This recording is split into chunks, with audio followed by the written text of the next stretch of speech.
Well, the Appalachian Trail is turning into a regular pressure cooker with the heat that's going on out there.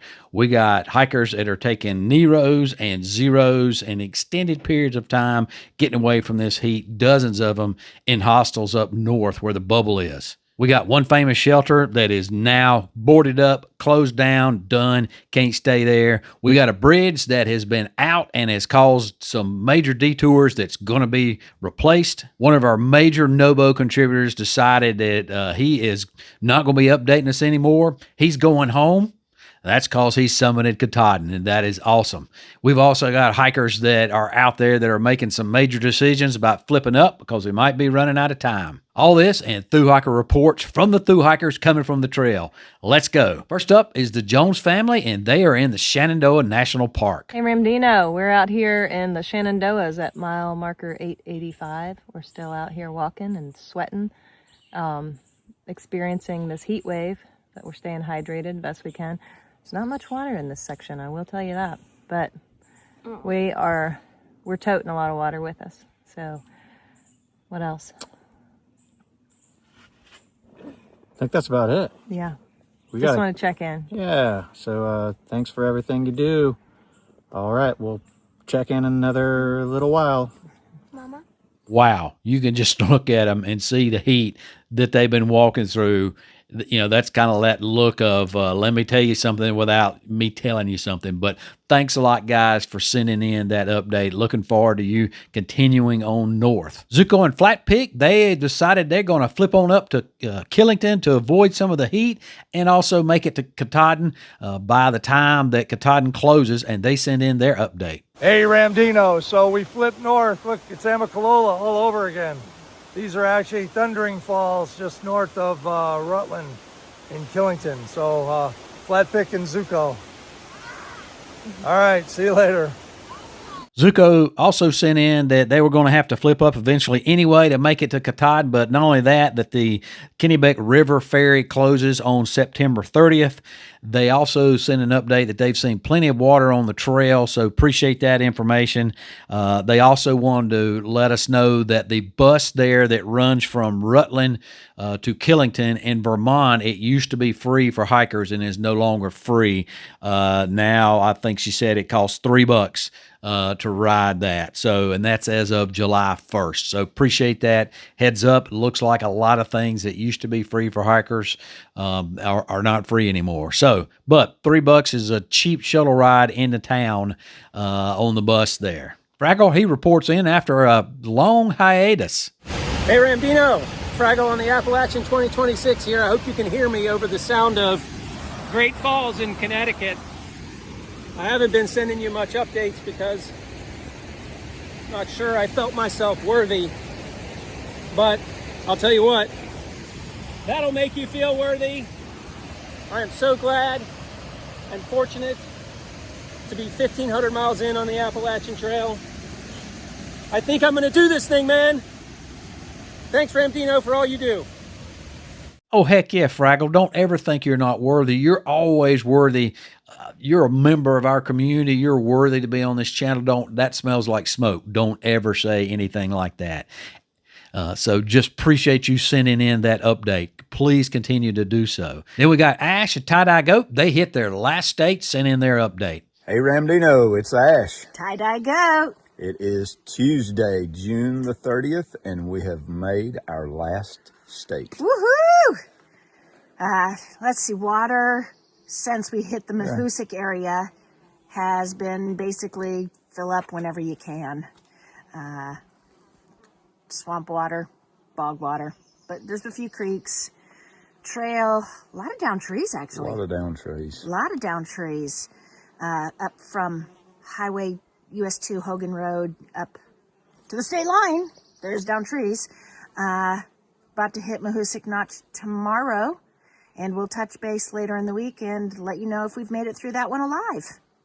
See you. Hey, Ramdino, it is July the 1st, and we are in the middle of Moose Crotch. Did he say he entered Moose Crotch? Some kind of notch. Rather miserable, but nice and cool. Hopefully we'll be out of here in a few. Hey, Ramdino, it's Ash. It's Tie-Dye Goat. We have made it out of Mahoosic Notch alive, barely, and we are now in Hanover. Hades. Hanover. Hades. Okay, it feels like Hades because our heat index is like 110, and it's hot. It is so hot. Hikers, be careful out there. We really had not a whole lot of water up until like the last day, right, of the Mahoosics? Whole lot of water. To resources. No. Yeah, not a lot of water. As a matter of fact, bogs. So fuel up. Buggy. Very buggy, as you can tell. We are wearing our bug suits. Trying to keep the mosquitoes off of us. I'm not sure if it's helping much. But we are alive, and we shall continue forward. You're just going to be careful with this heat because it is something else. And we'll touch base next week. I am so glad that Ash corrected himself on that. Thanks a lot for that. By the way, those graphics were supplied by them, not by me. Appreciate you supplying those, Ash and Tie-Dye Goat. I didn't have anything to do with that. And then we got a terrible update from Moose Man and Songbird. Hey Ramdino, this is Moose Man and Songbird checking in. We're at the Bear Mountain Bridge crossing the Hudson River, moving north. And I have some news. My back has been giving me some issues, so I'm going to go back home and take care of that and hope to be back on trail. We'll keep you posted. Thank you. So hard to hear that, Songbird. I know y'all wanted to finish the whole trail together, but kudos to you, Moose Man, for continuing that. And Songbird, hopefully you can support him a little bit while he's out there. And but we do want you to get healed up. Sis and Tramley, they sent in their update, and this is before the whites. Hey, Ramdino, it's Sis with Hiking on a Prayer. We are finally checking in out of the state of Vermont, and we are now in New Hampshire. Our butterfly is doing much better, and with a thanks to some amazing trail angels and heroes. And we have a few things to say about Vermont and maybe a couple things to say about New Hampshire. So I'm going to turn it over to my Tramley to take it away. So, Lucky Dragon, what would you have to say about Vermont? Yeah, I actually really enjoyed Vermont. I thought the people were really hospitable, and it was just really beautiful views. We were starting to get into some bigger hills, but I enjoyed it. There's lots of mud still. And how about you, Stitch? I thought all the towns and scenery was really beautiful and quaint and lovely, but the mud was horrible. I hate mud. I didn't mind the mud so much, but that was okay. And our New Hampshire girl, actually born in New Hampshire but lives in Switzerland. What did you think, Butterfly, of as we entered New Hampshire our first day? So New Hampshire became slightly more difficult than Vermont. The terrain stayed a bit similar, but it's just very slowly preparing us for the whites. That's right. And we are excited for the whites. One thing that's been a little challenging for us is we have entered a heat wave. Let me tell you, it has been hot. And so that has definitely not helped with the bugs. And it's just been a little bit challenging. Thankfully, we have had some rain, which has helped with the water sources. But anyway, just check it in. Thank you so much for all that you do for the trail community. And thank you to all of the trail angels and the heroes who have stepped in and helped all of us out here. Take care and God bless. So y'all remember when she gave us the update in Duncannon before she hit the rocks in Pennsylvania, and then we got her update after she hit the rocks in Rocksylvania? Well, let's see how she did their update, if it changes their tune once they get on the other side of the whites. But thanks a lot for sending that in, sis. Greatly appreciate all that great information you sent us. And Spotter, she reaches the heights of success, literally. Hey everybody, hey Ramdino, it's Spotter. I'm coming to you from the top of Success, Mount Success. And in the background, way back there, is Mount Washington. I am really excited because today I crossed into New Hampshire! done with Maine. It is amazing. We've had 2 beautiful days in a row now after 2 weeks of rain every single day. The trail has been amazing. It's getting a little less boggy, but the terrain going in the very last, maybe like 10-ish miles so, it's been brutal in Maine. Oh my gosh, crazy technical. But I'm having a great time out here. And I will talk to you guys next week. Bye. And don't forget Spotter's other significant other retriever. He is heading Nobo, and they're going to meet sometime in the next couple weeks. I think he's in Vermont. So, and she's in New Hampshire. So that could be coming up really, really soon. Then we got Prepper Hikes. He is hit, and his family have hit the 2,000 mile mark. That is awesome. So they're going to be summiting. Looks like their summit date they think is on July 20th. So that is going to be awesome to see that. They're heading into the Bigelows. Matter of fact, by the time y'all see this, they will already be in the Bigelows. He did say there's lots of water there in Maine, but he also indicated that the first 70 miles were pretty hard. And I think that's because he kind of picks the hard path. So they're as hard as you make them to be, Prepper, on occasion. They're hard, no doubt. And they're also, you can maybe take an easier path like your buddy did there. So, but thanks for that update. They did say the trail's overgrown in lots of the area there in Maine. It's been very rocky and rooty. So, yep, it's the Appalachian Trail. You got to expect that. And overgrown doesn't surprise me either. So those are the updates we got right now for folks on trail. Folks who've gotten off trail, we've got Sunflower and Travelers. They send us their post-trail update. Hey Ramdino, Sunflower and Traveler here, coming to you from home. We got Adirondacks. So we got off trail due to injuries. So for me, I've got some foot issues going on. Have to get it checked out, make sure there's no nerve damage. And mine, there's a bunch of stuff going on, but the worst part is slight tears in both Achilles tendons. So the doc pulled us off. Yeah, so we won't be able to finish, which sucks, but you know, we're gonna keep on going and doing all our ventures.